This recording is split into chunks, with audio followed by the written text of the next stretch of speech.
Si dejamos de pensar y dejamos que la inteligencia artificial piense por nosotros, entonces se cambia la lógica. Lo que hay que cuidar es en no convertirnos en vasallos de la tecnología. Al inicio yo quería ser periodista, o sea, mi idea era así de ahí voy a trabajar en los medios, ¿no? ¿Tu visión de futuro optimista o pesimista en cuanto a la formación y el mundo de la IA? ¿Cómo opera la inteligencia artificial? Hasta la propia definición para comprenderla es difícil, ¿no? Y cuando llega la pandemia nos explota las brechas digitales, que quien realmente está sacando provecho de la inteligencia artificial generativa son los de siempre. Esto es Comunicación 5.0, la rebelión del sentido humano.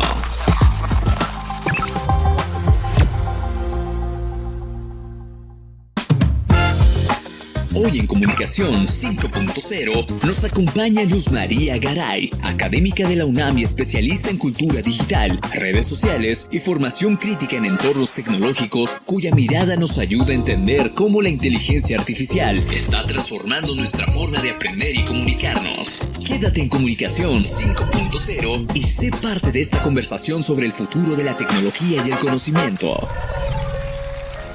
Muy bien, pues encantado que estés aquí con nosotros en Comunicación 5.0, Luz María, pero mejor Marilú Garay. Muchas gracias. Bienvenida, es un gustazo tenerte aquí.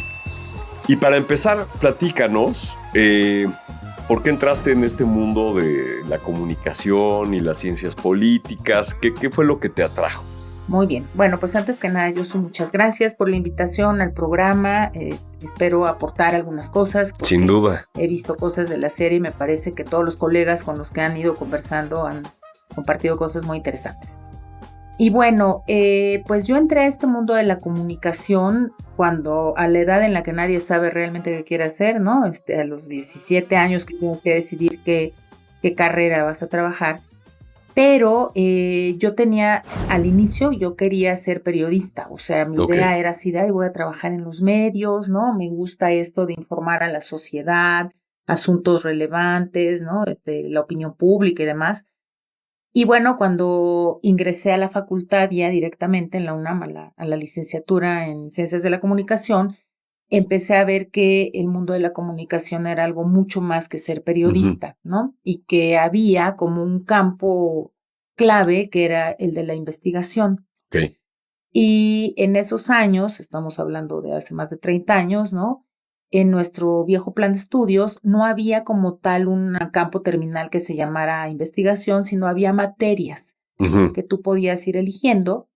Y entonces, desde entonces fui haciendo como una mezcla extraña, ¿no? De asignaturas de producción audiovisual que me gustaba mucho. O sea, nunca perdí de vista el tema de que a mí lo que me gustaba era hablar de temas que consideraba en ese momento muy relevantes socialmente hablando, ¿no? Y al mismo tiempo fui tomando asignaturas de metodología de investigación y análisis político y tal, que me fueron como dando mucha idea de hacia dónde quería enrutar el terreno, ¿no? Y tuve la fortuna de cursar la licenciatura en en un plan muy viejo, en donde tomábamos un tronco común, donde estábamos juntos los compañeros y tomábamos materias de ciencia política, de sociología. Y bueno, teoría económica incluso. Entonces fui como conformando un corpus de ideas, ¿no? En ese momento que me permitieron tener mucha más claridad en mi decisión de ser comunicóloga, porque yo encontraba desde entonces y a lo largo de estos más de 30 años, encontraba muy, muy clara la importancia de la comunicación en la sociedad en general, ¿no? O sea, más allá de los medios, que sin duda son muy importantes, me parecía que la comunicación, o me sigue pareciendo, la comunicación pues es este acto de pegamento, ¿no? Que es el que permite realmente que las sociedades nos pongamos, los sujetos que integramos las sociedades nos pongamos de acuerdo, opinemos, discutamos, tengamos conflictos, etcétera, y todo atraviesa pues por procesos comunicativos diversos, ¿no? Entonces, por ahí fue por donde entré a tomar como más claridad de por qué quería estudiar comunicación como tal. Ya, y fíjate que tu historia, como muchos, ¿no? La la comunicación hoy juega un rol, siempre ha sido, a ver, pues la comunicación es humana y siempre ha tenido un rol muy importante, si no es que el más, vamos a ponerlo muy importante en el desarrollo de la humanidad. Pero hoy en día, no, el tema de la comunicación es crítico, es crucial y está en el ombligo de todos los problemas y de todas las soluciones, y más adelante vamos a hablar de ello. Ujú. Pero justo esto que acabas de comentar es algo que hablamos mucho aquí pues, en la facultad, es ¿por qué de pronto hoy somos los comunicólogos los que estamos tomando un partido y un rol bien interesante Ujú. en la parte de investigación Ujú. y de comprensión del fenómeno de la inteligencia artificial, Así es. ¿no? Entonces, tú lo acabas de describir un poquito y si quieres, ahorita nos comentas tus porqués, pero pues porque somos metiches, porque somos interdisciplinarios, porque Así es. pues la comunicación nada más aplica en todos los campos de la humanidad y entonces nosotros, un amigo decía esta definición cuando estudiábamos, que es estudiar comunicación es un mar de conocimiento a 1 centímetro de profundidad. Pero eso nos hace o nos permite tener esta visión muy global y muy interdisciplinaria de pues, muchos campos de la humanidad, ¿no? Así es. ¿Tú cómo lo ves? ¿Cómo lo interpretas? Para que después pues, podamos Ujú. entender por qué estamos tan metiches Claro. en el mundo de la inteligencia artificial. Totalmente de acuerdo. Y yo cuando hablo con mis estudiantes, igual les digo eso, o sea, siempre hemos sido profesionales, digamos, tanto en el campo profesional como Ujú. tal, como en el campo de la investigación, siempre hemos sido sujetos clave para comprender muchas problemáticas sociales, ¿no? Y una parte de esto me parece que tiene que ver en considerar esto que tocas de decir, ¿no? La comunicación somos una hay quien dice que somos una ciencia, ¿no? Lo Ujú. sostengo porque tenemos un objeto de estudio muy claro, que son los procesos Así comunicativos de es. los seres humanos en sociedad, ¿no? Ujú. Tenemos metodologías que hemos ido construyendo, por supuesto, hemos tomado prestado de otras Claro. disciplinas madre, ¿no? Como la antropología, la sociología, y nos hemos preguntado cosas muy importantes a lo largo de la historia, ¿no? Y producimos teoría. Y si recordamos que la teoría son explicaciones de fenómenos, Ujú. pues los comunicólogos tenemos una tarea enorme porque tratamos de primero comprender, analizar y después explicar los diversos fenómenos comunicativos socialmente que existen, ¿no? Ajá. Desde la comunicación interpersonal muy básica, ¿no? De la cara a cara, la grupal, esta que le llamamos mediática, ¿no? Colectiva, la cultural, y por supuesto la digital, ¿no? Todo esto que es la comunicación digital, que podría ser como el marco de discusión de la inteligencia artificial, ¿no? En donde andamos metidos ahorita todo el mundo, y por eso pienso que ahí hay una posible respuesta, ¿no? De por qué somos tan relevantes como campo, ¿no? Y como profesionales. Ujú. Pues eso, porque producimos teoría. Y Claro. los que no producen teoría necesariamente y que están más en el campo de la acción profesional, lo que hacen es justamente promover distintos procesos, ¿no? En donde se involucra todos los desarrollos tecnológicos para generar contenidos. Y esa es una tarea importantísima también, ¿no? O sea, entonces tenemos como los dos componentes clave. Ujú. Explicamos, teorizamos y analizamos el fenómeno, sumando ya la inteligencia artificial. Y por otro lado, las y los comunicólogos trabajan para ver cómo producir, difundir contenidos, hacer difusión, etcétera, y esa es una tarea clave en esta sociedad actual, ¿no? Claro. El objeto de estudio es el fenómeno comunicativo. El fenómeno comunicativo es, no, o sea, es Es ese mar que inmenso, tú es, exacto, es ese mar es ese mar. gigantesco y no soy tan teórico, pero el fenómeno comunicativo siempre representa una mediación, Sí, porque es una claro, comunicación entre dos entes, ¿no? Entre dos entidades o entre exactamente, dos sujetos. exacto. Entonces, si nos vamos a esas, decir, somos comunicólogos porque tenemos un objeto de estudio que es el fenómeno comunicativo. El fenómeno comunicativo siempre tiene algo de mediación. Sí. Luego, entonces, la IA Ujú. es una mediación a través de un fenómeno comunicativo y el lenguaje. Así es. Entonces, por eso es un campo muy natural para el comunicólogo. Claro. A lo mejor en la parte de ingeniería no somos tan expertos y el algoritmo, pero cuando nos dicen, oye, esto es lenguaje natural, que a través de un algoritmo lo que va a hacer es un cálculo probabilístico con mucho poder, Ajá. que te va a dar información a manera de una respuesta, que te va a hacer sentido. Eso ¿no? es. Entonces, acabas de hablar de algoritmos, matemáticas, de una respuesta que no tiene una intención, que es algo fuera del fenómeno comunicativo tradicional, Eso es. pero que nosotros luego interpretamos. Claro. Y acabas de decir una palabra clave, que es sentido. Sentido. ¿No? Y entonces, por supuesto, o sea, me parece que ahí tienes un punto clave, pues muy relevante, en el cual tenemos que empezar como a prestar mucha atención cuando hablamos de la inteligencia artificial desde la comunicación, etcétera. Porque, bueno, acá en el programa ustedes lo habrán visto, pero simplemente le das una mirada a cualquier evento de las universidades y encuentras inteligencia artificial por todos lados, ¿no? Sí. Y en distintos escenarios, Ajá. como el escenario netamente de la ingeniería, ¿no? Los Exacto. desarrollos de la inteligencia artificial, que no es la generativa, que va para otro lado, ¿no? La preocupación en muchos sectores por qué va a pasar con los perfiles profesionales, qué empleos van a desaparecer, cómo incorporamos la inteligencia artificial a los perfiles profesionales, ¿no? Por lo tanto, las currículas. Hay preocupación en el sector educativo por ahora cómo repensamos el proceso de enseñanza, ¿no? Frente al aprendizaje, etcétera.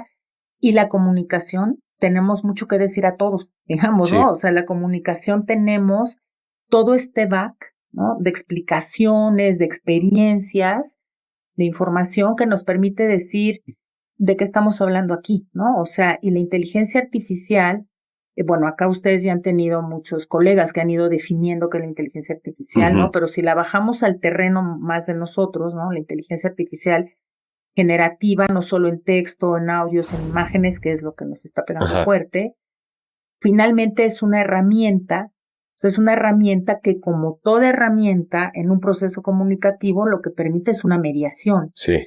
¿no? Y en los polos tendríamos a los actores tradicionales, ¿no? Que es un sujeto que está interpelando, que está interactuando, ¿no? Con la herramienta para pedirle cosas, ¿no? Ajá. Esto que tú decías, un cálculo matemático, una duda existencial, una receta de cocina, un resumen escolar, ¿no? Pero un acá, código, un una código, programación. eso es, o sea, tantas cosas, ¿no? En este mar de todo lo que hablábamos, pues habrá tantos usos de la IA como seres humanos interesados en emplearla, ¿no? Claro. Y del otro lado es la parte compleja, porque nos rompe el esquema, ¿no? O sea, cuando hablo de esto siempre digo, es que la inteligencia artificial sí nos está haciendo replantearnos muchas preguntas, Sí. ¿no? ¿Por qué es eso? Antes decíamos, con los medios tradicionales, están los dueños, empresarios de los medios tradicionales que toman decisiones sobre los contenidos que ellos van a colgar, ¿no? Luego cuando llegó Internet, no, pues es que ahora toda la gente participa y dice, y eso pues ya sabemos que es falso porque existe la brecha digital, ¿no? Pues no es toda la gente. Pero un sector importante de la población pues puede colocar contenidos, ¿no? Y los medios, llamémosles tradicionales, se trasladan a los entornos digitales, pero aún así es un poco más fácil identificar y decir quién está detrás de esa información, con quién estamos interactuando, de quién estamos tomando esa información, ¿no? Inteligencia artificial nos rompe todo. Ajá. ¿No? Porque, claro, tenemos estas explicaciones de está alimentada con todo lo que la información que las grandes empresas toma de nuestras propias prácticas, nosotros le estamos alimentando el algoritmo, esto que ya hemos oído mucho, ¿no? Pero eso nos pone en un jaque tremendo porque es así como, bueno, pero ¿con quién estoy hablando del otro lado? Exacto. ¿No? Y eso nos hace como reflexionar varias cosas ahí que hacen muy complejo el fenómeno de la inteligencia, el fenómeno comunicativo y la inteligencia artificial. Claro, y ahorita tocaste muchísimos puntos que vamos a ir desarrollando, pero en esta parte de mediación, como lo acabamos de ver, ¿no? Tú dijiste dos actores tradicionales, ¿no? El que emite y el que recibe, y esto puede ser muy sencillo o brutalmente complejo, Así ¿no? es. De Shannon y Weaver, súper. Sí, claro. Pero en esa parte, ¿no? Esta parte de mediación también a los comunicólogos nos permite y nos obliga a ver el efecto. Así es. Entonces, de pronto tenemos un poco de sociólogos, un poco de psicólogos, ¿no? De antropólogos. Sí, esa interdisciplina, claro. Y entonces, tomando esa parte, conecto que dentro de nuestra campo de observación y este objeto de estudio, entonces está también cómo afecta esta mediación al individuo y a las sociedades. Y tú estudiaste comunicación política, ¿no? O comunicación educativa. Comunicación educativa, pero tienes también el doctorado en ciencias políticas. En política, sí, sí, sí. ¿Y qué es esto un poco? O sea, visto desde la comunicación, pues es cómo afecta a la polis, ¿no? Ajá, claro, sí, claro. Eso, pues porque el proceso comunicativo, decíamos al principio, la comunicación como tal subyace a todos los actos sociales, ¿no? O sea, qué bonito. Hay debajo un acto comunicativo, claro, ¿no? Para organizar esa polis, ¿no? Para tomar decisiones, para tener consensos, para acordar identidades, etcétera, ¿no? El acto educativo es un acto comunicativo, ¿no? Porque entonces estamos los actores que estamos interactuando. Hay un proceso intersubjetivo que siempre que nos los dicen todo el mundo pega, abre los ojos y dice, ¿eso qué es? ¿No? Pues es eso, o sea, tú y yo lo sabemos, es esta construcción del mundo que va subjetivando y que cuando tú y yo conversamos, pues son dos visiones del mundo que entran en diálogo y podemos estar en acuerdo o disentir, ¿no? Pero estamos en un proceso comunicativo, ¿no? Y en la educación, pues es muy claro. Entonces, ya hay una construcción de un nuevo mundo a través de esta parte dialógica. Exacto. Entonces, el acto educativo es un acto comunicativo, subyace el acto político, el acto económico, ¿no? Y entonces, obviamente, la comunicación siempre ha estado presente, digamos, en todos los actos sociales como tal. Y la tecnología, o sea, desde la vieja tecnología de la piedra contra la piedra. Exacto, hasta la inteligencia artificial. Pues lo que nos ha ido planteando es justo la teoría de los medios, ¿no? Y de ver cómo funciona, qué lenguajes tienen, qué alcances tienen, la ruptura espacio-temporal, ¿no? Todo esto que hemos ido discutiendo, digamos, como campo. Pero la inteligencia artificial viene y nos mueve en muchas cosas. Completamente de acuerdo. Porque es eso, o sea, ya no identificas, o sea, tú y yo estamos diciendo, bueno, el receptor y el emisor, que ya sabemos que son modelos aristotélicos, Shannon, Weaver, etcétera, y que es muy complejo, pero si seguimos pensando, digamos, en ello, o sea, nos complejiza porque justamente entran en juego un mundo de subjetividades, ¿no? En donde realmente las personas estamos haciendo uso de las herramientas de la inteligencia artificial generativa con unas intenciones comunicativas tan diversas que es muy difícil, ¿no? Es el uso que se le da a la herramienta. Es el uso, exactamente. ¿No? ¿Cuál es la intención comunicativa que tienes cuando entras y le preguntas algo, ¿no? Porque a lo mejor tú, nuestros colegas de la universidad, de otras universidades, pues hacemos uso para preparar nuestras clases, para resolver algunas dudas puntuales, habrá quien la emplee para temas de investigación muy puntuales, ¿no? Pero bueno, ese es el uso de nosotros, que estamos mediados, más que mediados, que estamos contextualizados y situados en el mundo académico, ¿no? Exacto. Nos quedamos con la parte de la intención comunicativa. Y, a ver, hablamos de la intención comunicativa. Y después hablaste de los diferentes ejes y la comunicación como la camita donde todo lo demás se construye. Platícame, dentro también de tu experiencia, que es el mundo de la educación, que acabas de hablar de ello. Hoy en día, ¿qué está pasando en el mundo de la educación? Digamos, antes de la inteligencia artificial, digamos, post pandemia, ya sabíamos que necesitábamos un cambio, pero no sabíamos bien en qué dirección. Y cuando estábamos medio pensándolo, de pronto aparece la inteligencia artificial y llega y nos dice, ¿qué crees? ¿Que creías que ya sabías a dónde vas? Pues déjame decirte que te mando a tu silla de repensar. Exacto. Háblanos de tu experiencia en el mundo de la educación, que es vastísima, y desde esta parte a la inteligencia artificial, pero pospandémica, o sea, primer como golpe, y luego hacia dónde vamos. Y otra palabra que cuando lo quieras hacer, retómala, que es las brechas. Ajá. Porque en ese tema de si antes había brechas digitales, hoy estas brechas son, pues Brutales. realmente antes a lo mejor eran un tema a considerar porque iba a ser relevante. Hoy ya es un tema muy importante y que puede generar muchos problemas. Muy bien. No, pero fíjate, no había pensado eso que me dices, pero tienes toda la razón. Ujú. La pandemia puso en evidencia claramente que las brechas siguen existiendo. Exacto. El tema de la brecha yo lo llevo trabajándolo como más de 20 años. Ok. ¿Por qué? Pues porque me tocó, digamos, tú eres mucho más joven, pero a mí me tocó en 1994 el boom de ya tenemos internet, ¿no? Ajá. En casa, en universidades, la World Wide Web, no sé qué.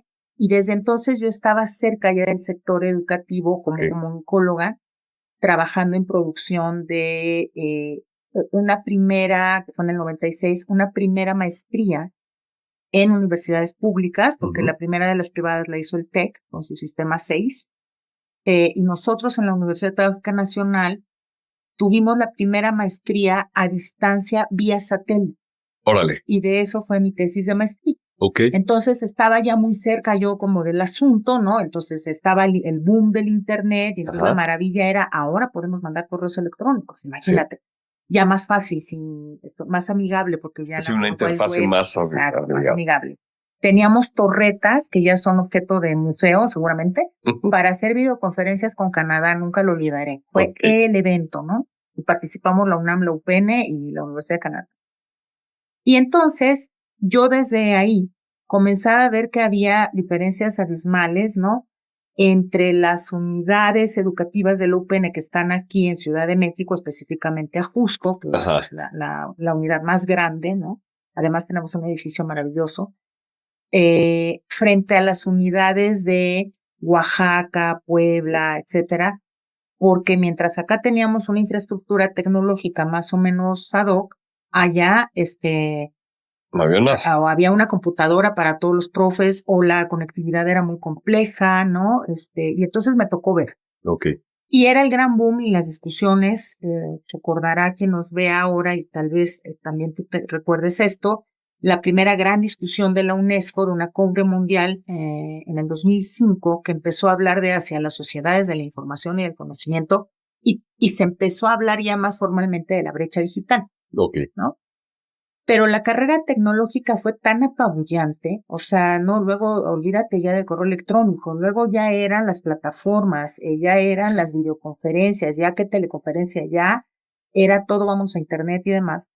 Y yo insistí y decía, pero hay brechas, oigan, hay brechas, sigue haciendo brechas, e incluso mis colegas en sus espacios y se burlaban de mí, me decían, tú y tus brechas. Ya no hay brechas, ya todo el mundo tiene celulares, mira, todo el mundo tiene computadoras, hay conectividad en todo México, ¿no? Entonces decía, no, pero no están problematizando la brecha. Problematizar la brecha significa pensar en condiciones muy específicas de los, pues porque hay brecha de edad, Ajá. hay brecha de género, ¿no? Hay brecha incluso geográfica, ¿no? Hay brecha de acceso y de conectividad. Claro. Y entonces yo siempre insistía en eso y luego la fui dejando también, pues porque me fue ganando la agenda académica que ya era, bueno, ya deja tus brechas y ahora dinos qué hacemos con el internet, ¿no? Y llega la pandemia. Y cuando llega la pandemia nos explota Ujú. las brechas digitales. Y ahí Exacto. vimos se recordarán, que quien nos están amablemente viendo y tú seguramente recordarán las portadas de periódicos de un niño de escasos recursos sentado afuera en la calle ahí, conectándose afuera de una biblioteca que medio tenía señal libre, mientras otro niño tenía muy buenas condiciones para estar conectado en su casa con una computadora Claro. y una habitación cerrada. Entonces yo decía, ven como si había brechas, o sea, nos saltó porque el dato numérico nos dice siempre ya no hay brechas, estamos conectados todos, pero Todos. cuando empiezas a problematizar, pues ves que hay un gran tema. Sí, ya en la práctica, En la pues, práctica, ¿no? hace agua por todos lados. Por todos lados. Y en educación, pues nos queríamos morir todos.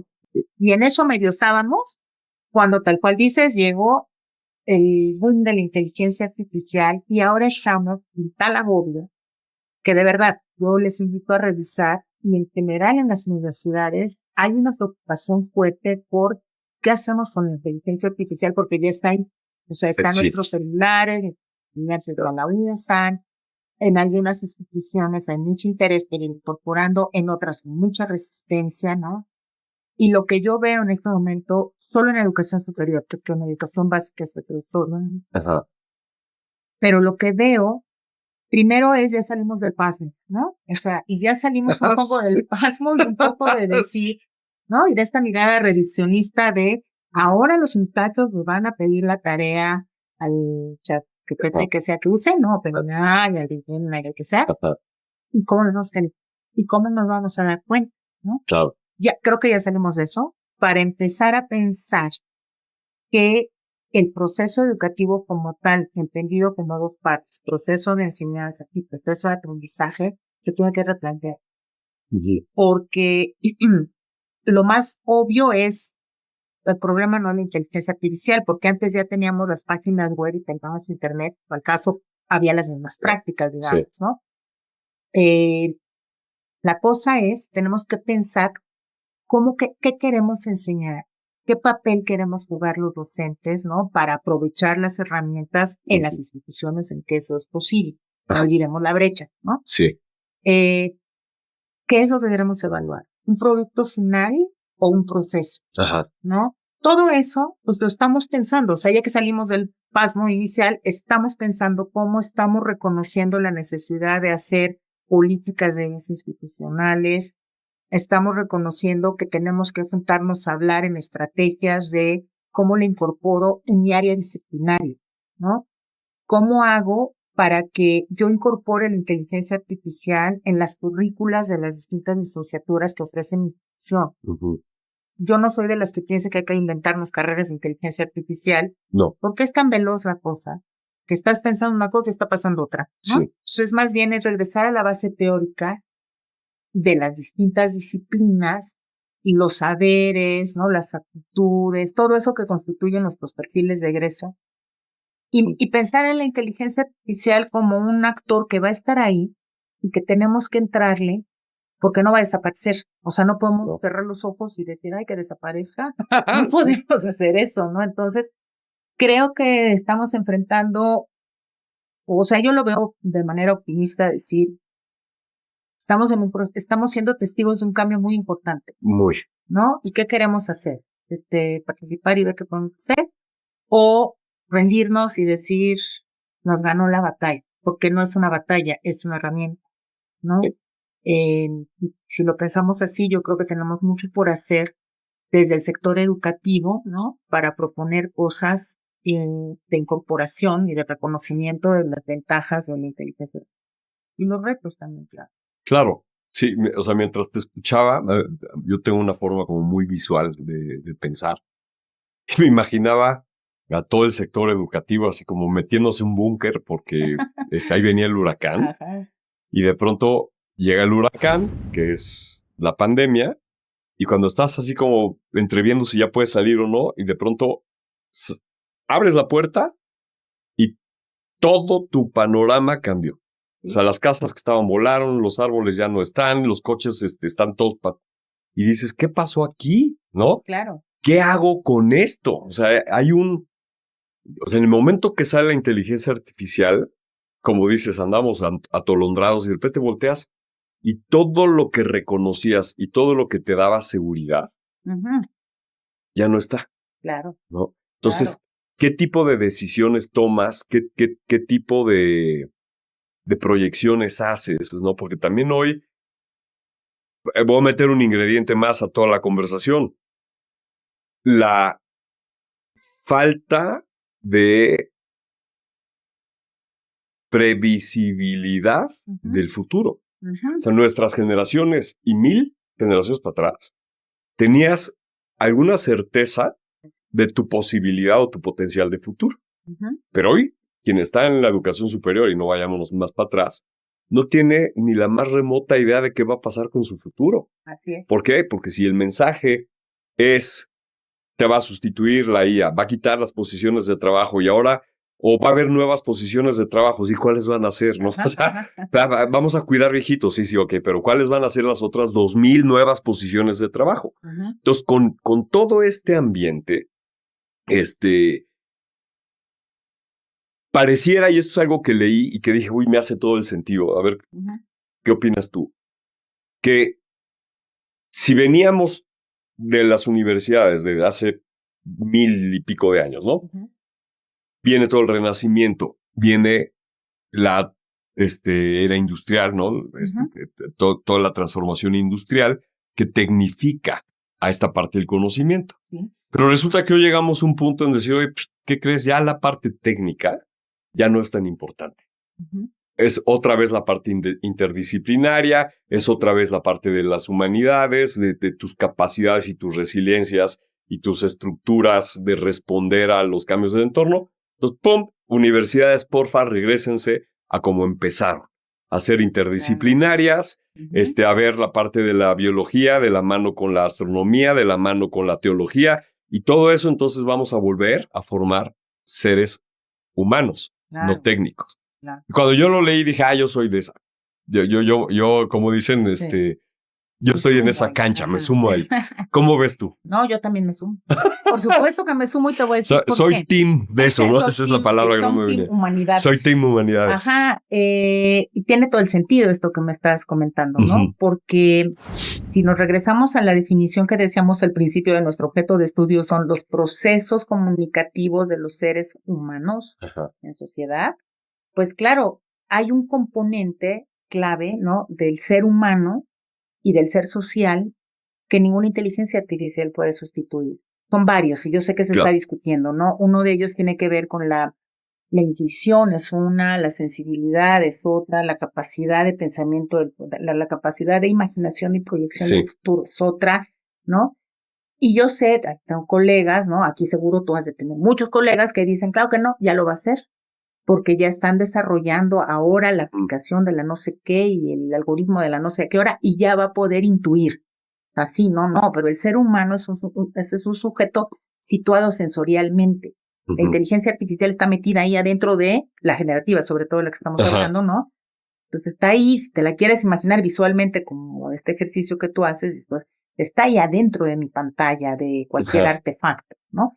Y yo estoy situado aquí, observándote, ¿no? Escuchándote, si nos fuéramos a la parte táctil, ¿no? Tocándote, ¿no? Percibiendo el ambiente, sintiendo la vibra, ¿no? Así de... Es una experimentación sensorial de la realidad. Tal cual.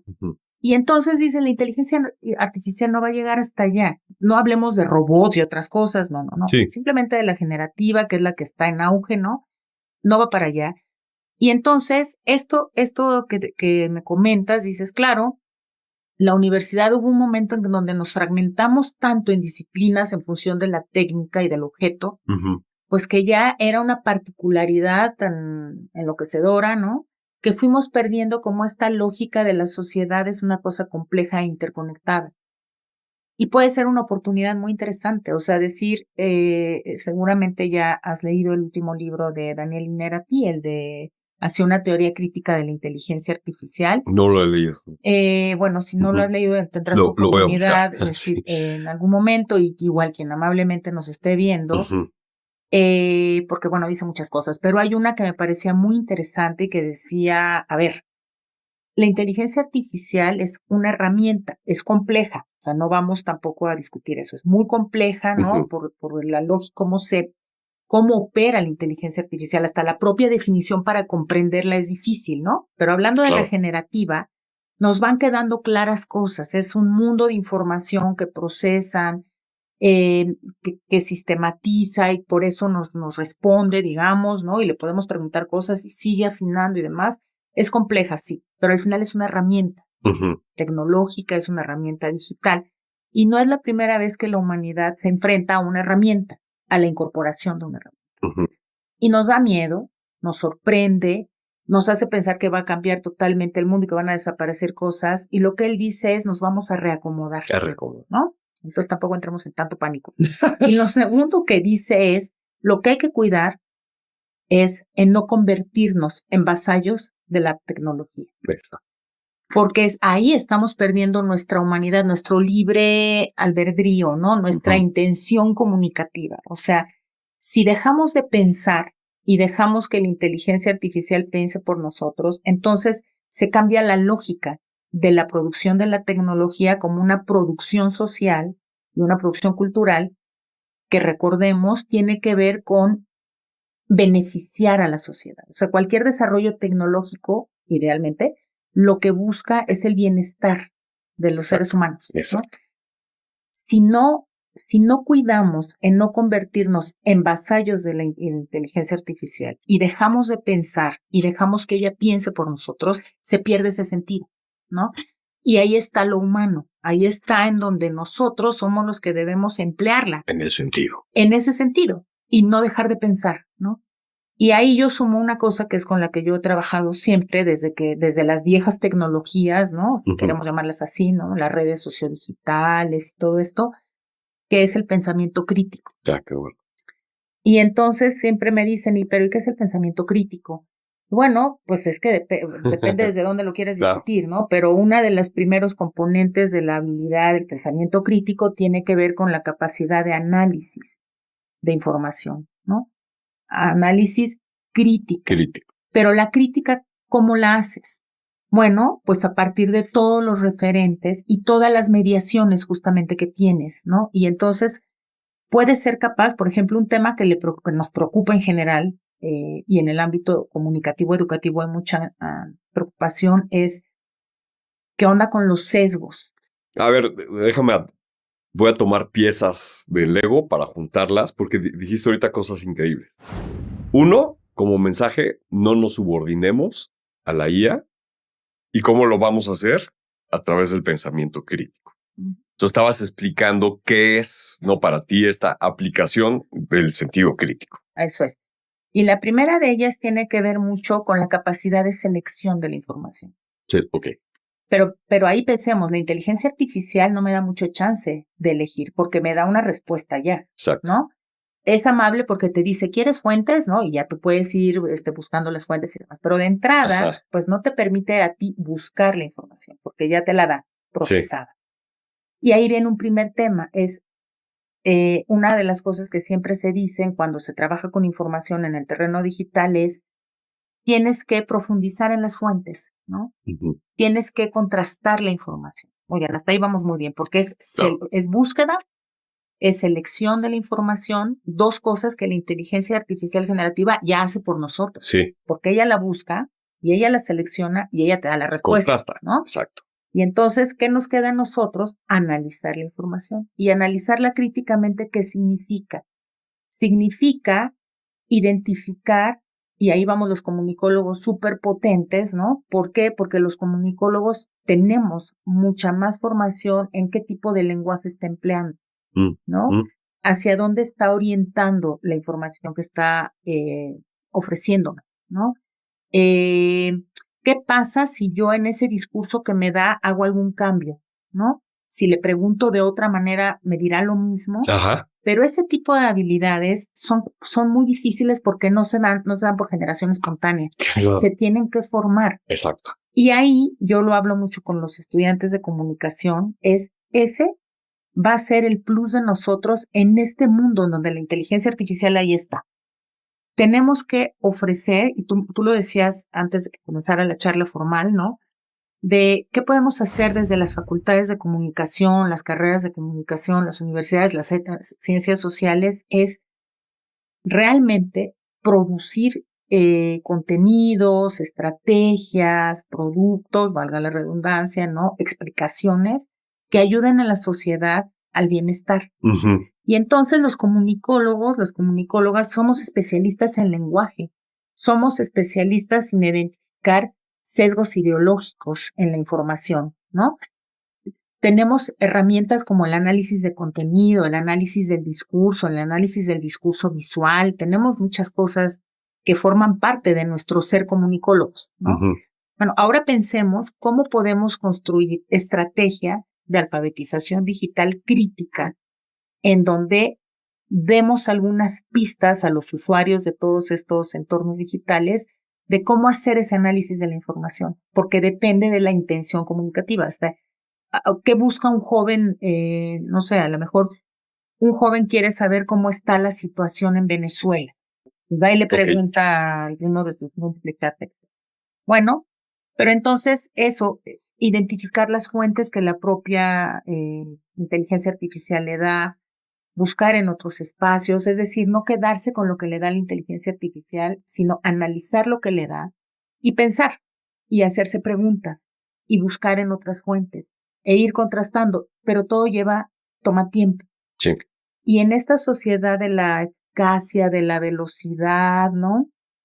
De la aceleración del tiempo, ¿no?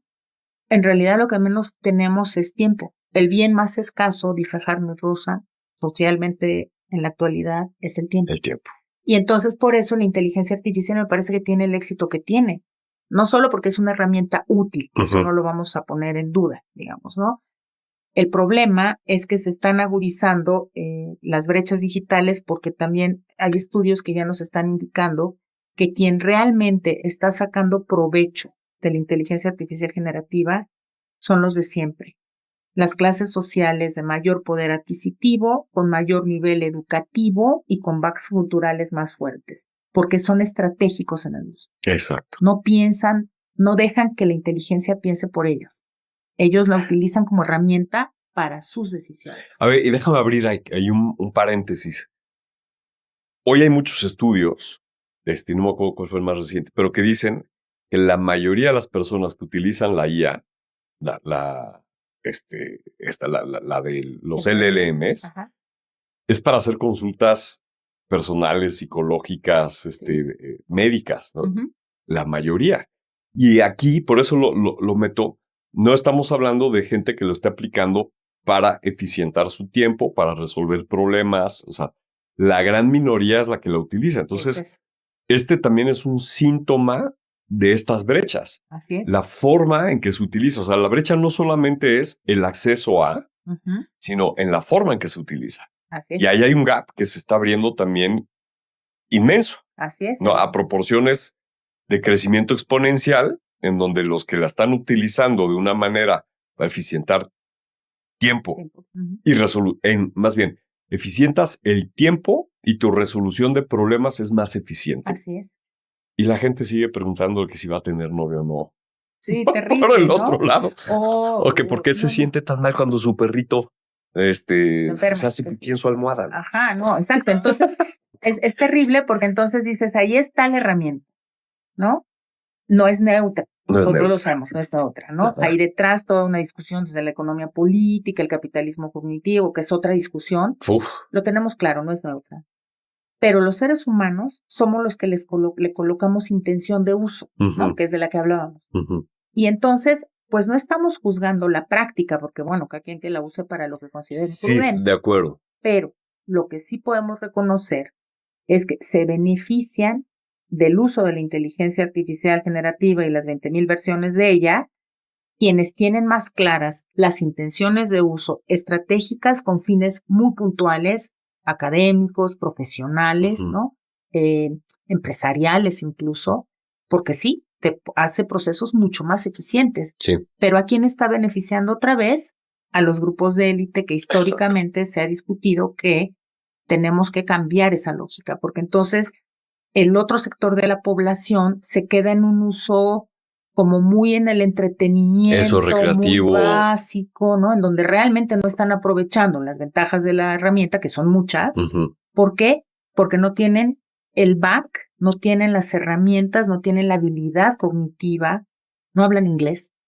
Que luego me dicen, deja de decir eso que es clasista. No, no es clasista, es real. Es que es real. La producción más fuerte de toda la información digital, internet y demás, y ya sabemos que la inteligencia artificial generativa se alimenta de la información también de internet como tal, los entornos, pues el 80% está en inglés.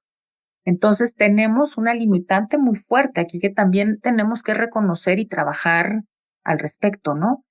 Y eso, bueno, nos abre un mundo de problemas fuertes, pero al mismo tiempo son retos que desde la comunicación me parece que nos abren una gama importantísima para la formación de los comunicólogos y entender cosas como estas de no los va a sustituir. Es más bien, ustedes pueden poner mucho ahí en la discusión, ¿no? Ayer hablaba con un joven estudiante y me decía, es que yo estoy produciendo con puras aplicaciones de inteligencia artificial, ¿no? Porque grabo con mi celular, pero con tal aplicación muevo, hago, lleno huecos, no sé qué, cambio el audio, hace mil cosas con su celular, con sus aplicaciones. Y me dijo, pero pago al mes como $1,000 de puras aplicaciones, ¿no? Está muy bien. Y yo le decía, ¿cuál es la diferencia? O sea, ¿qué es distinto de lo que hacías antes? O que me decía, es más eficiente. Trabajo solo, no necesito un equipo, porque yo hago mis guiones, yo grabo, yo hago, yo edito, yo todo. Ajá. Pero lo que es cierto, me decía, es que necesito dialogar con alguien que vea lo que estoy haciendo, ¿no? Entonces, el trabajo de equipo será clave, Sí. ¿no? Colocar una mirada crítica al uso es clave. Pensar el proceso comunicativo desde otro lado, me parece que lo podemos hacer. Y yo más bien pienso que la comunicación y sus profesionales en todos los ámbitos tenemos muchas oportunidades. Sin duda. En esta sociedad. Más que nunca. Más que nunca. Para entender, para explicar, pero para producir, pero para analizar, pero para formar. Mi batalla, digamos, mi militancia está en las alfabetizaciones digitales críticas, ¿no? Ajá. Identificar sesgos, entender la violencia digital contra las mujeres, que es otro tema que tengo trabajando como inmenso. unos 5 o 6 años, Ajá. que con la inteligencia artificial se nos vino a mover todo, y los cursos que dábamos de autocuidado digital para mujeres, ahora estamos reformulándolos porque hay que incorporar ya lo que puede pasar con la inteligencia artificial, ¿no? Y en fin, o sea, yo más bien creo que desde la comunicación tenemos mucho que decir y mucho por hacer frente a todo este fenómeno de la IA. Muy bien. ¿Tu visión de futuro optimista o pesimista en cuanto a la formación y el mundo de la IA? No, totalmente optimista. Optimista. Un poco, tú lo decías muy bien hace un momento, ¿no? Esta necesidad de que retomemos los diálogos interdisciplinarios me parece clave. Uh-huh. O sea, la verdad es que tú lo decías muy bien al inicio, ¿no? O sea, esta parte de ingeniería, ¿no? Del software, del algoritmo, tal, dices, híjole, ahí no le entiendo mucho. Yo le entiendo al efecto, ¿no? Al impacto que tiene, al cambio de la práctica social, pues porque estamos en el ámbito de lo social. Ajá. Pero es muy bueno hablar con nuestros colegas ingenieros para entender cómo funciona la cosa, ¿no? Para encontrarle sentido. Hablemos con el sector psicología para entender por qué están haciéndose esos usos de acompañamiento psicológico, ¿no? Uh-huh. Hablemos con los pedagogos para ver qué está pasando en el sector educativo. Y los comunicólogos, recordemos, no hay un acto social que no sea un acto comunicativo. Ahí estamos nosotros, ¿no? En el análisis del mensaje, en la comprensión del propio proceso, ¿no? En la construcción de identidades, es decir, tenemos mucho por hacer y mucho por hablar. Sí. Entonces, no, yo lo veo muy optimista, es muy veloz, no nos está dejando pensar a la velocidad que va. De acuerdo. ¿No? Ya estás medio explicando algo o incorporando algo en tu práctica cuando ya llegaron 3 más. Y, sí. ¿no? O sea. O Trump ya mandó un tweet inesperado y entonces te mueve el tapete todo, y estás otra vez buscando interpretaciones. Exacto. Entonces, pero insisto, somos testigos de un cambio que sí está replanteando muchas cosas a nivel social, ¿no? Más bien es un gozo vivirlo y desde nuestras trincheras académicas, la verdad es un privilegio poder tener espacios para discutirlo, para problematizarlo, ¿no? Para hablarlo entre colegas, con los alumnos, con otros actores, ¿no? Entonces, yo lo veo más por ahí. Sí, y justo te escuchaba y la palabra que me venía a la mente es privilegio. O sea, estamos viviendo una era, o más bien somos privilegiados en vivir esta era desde el ángulo que la estamos viendo. Y, o sea, vemos hacia atrás y digo, pues cada época tuvo su cosa, pero lo que hoy está sucediendo, que es pues, nunca en la historia había pasado. Y yo siempre, cuando alguien comenta de que nuestra época no está bien, digo, a ver, si tú fueses un marciano y te dan la oportunidad de venir a vivir a la Tierra en cualquier época de la humanidad, o sea, no hay manera que no escojas esta época, sí, ¿no? Está pasando todo. No, y además en términos de salud, en términos de Claro. muchísimas cosas, estamos viviendo el mejor momento. Y si le agregamos esto de lo que estamos hablando, pues nos vuelve locos, ¿no? Entonces, afortunados, ¿por qué? Porque estamos viviendo en un momento que nos permite detenernos a reflexionar en todo lo que está pasando, en donde nuestro trabajo está enfocado en todo lo que está pasando y que tenemos oportunidad de, como bien lo dices, opinar, discutir, dialogar sobre esto que está pasando y pues tratar de prever un futuro, diagnosticar un futuro o todavía más osado, crear un futuro, porque lo podemos hacer con verdaderas posibilidades de hacerlo. Claro, ¿no? Participar de ello. Y nosotros que estamos en la cancha educativa y nos quedan un par de minutos, a mí esa es una misión que me enloquece. Sí, estoy totalmente de acuerdo contigo. Y cuando hablamos del privilegio, hay un dicho por ahí mucho, no sé de quién sea, la verdad, pero ¿qué es esto que nos dice que el privilegio no nos nuble la mirada de que hay muchos que no tienen el privilegio, ¿no? Ajá, exacto. De cualquier tipo. Y entonces, la última idea que me gustaría colocar acá en esta muy provocadora e interesante charla es que está en la parte oscura de la IA, ¿no? Okay. Está esta parte de la guerra, está esta parte de la pornografía infantil, está esta parte de la violencia contra las mujeres, ¿no? Están estos sesgos de género, está en riesgo la democracia, ¿no? Sí. Y no nos vamos a meter a discutir que si la liberal, y no me importa, está en riesgo la democracia, ¿no? Así es. Y eso también habrá que atenderlo, ¿no? Sin duda. Y este diálogo interdisciplinario que tú planteas y me parece central, es clave también para visibilizar el problema y no permitir, digamos, que estos grandes grupos empresariales que son los que se están beneficiando de todas nuestras interacciones, nos ganen la partida, ¿no? Y el sector para dar esa batalla es el sector educativo. Esto que ustedes hacen. Completamente de acuerdo. Y hay una frase que uso mucho y ahorita creo que abona, es ser optimistas, pero estar preparados para lo peor. Es decir, no dejar de observar por nuestro optimismo lo que sabemos que es oscuro. Eso, exacto. Esa es.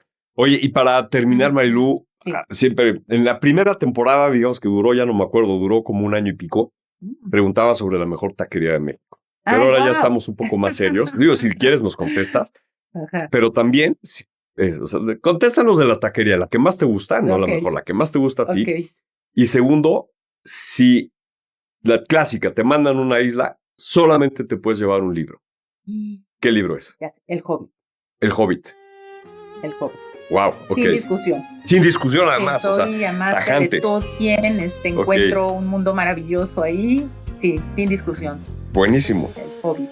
Y la taquería es una cantina que está en el centro que se llama la 420. No la conozco.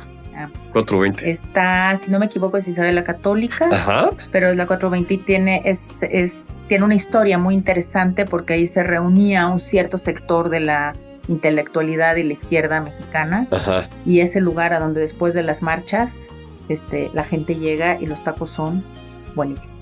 Pues ya. Súper recomendado. Ya lleguemos a la 420. Oye, te agradezco de verdad muchísimo. Siempre en esta mesa se quedan muchas puntas que después pues buscaremos de qué manera volver a jalar. Y te agradezco y esta es tu casa. Muchísimas gracias. Me sentí muy a gusto y muchas gracias por la invitación. Que estés muy bien. Esto es Comunicación 5.0. Nos vemos en la próxima.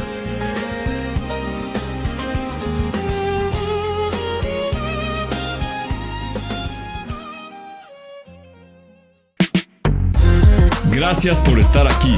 Comunicación 5.0 es para todos. Nos vemos en nuestra siguiente emisión.